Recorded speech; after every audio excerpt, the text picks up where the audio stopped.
ஆத்ம வணக்கம். ஆத்மபிதா சுவாமி சிவானந்த பரமஹம்சர் அவர்கள் அருளிய பயம்.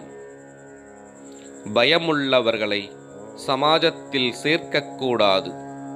சமாஜத்தில் உள்ளவர்கள் யாதொரு ஜீவிகளை கண்டாலும் பயப்படக்கூடாது. பயத்தினால்தான் நாசத்தை உண்டாக்குகிறதும் ஏற்படுகின்றதும் ஆகும்.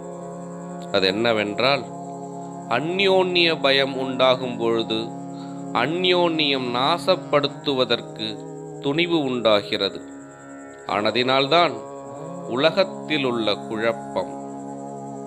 ஒரு ஜீவி நம்மை உபத்திரவம் செய்வதானது நாம் அதற்கு உபத்திரவம் செய்வோம் என்ற பயத்தினாலாகும்.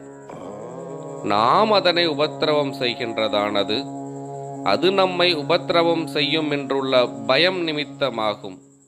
ஆகையினால் எவரும் யாதொன்றினோடும் பயப்படாமல் ஐக்கியப்பட வேண்டியதாகும்.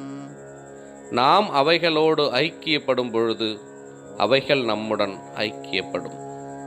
எப்பொழுது உலகத்தில் பயம் தீர்கின்றதோ அன்றே உலகம் சாந்தி அடையும். அச்சமயமே ஐக்கியம் உண்டாகின்றதாகும்.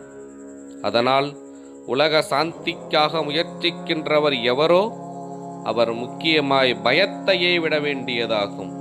சுவாமி கட்டளை. ஆத்ம வணக்கம்.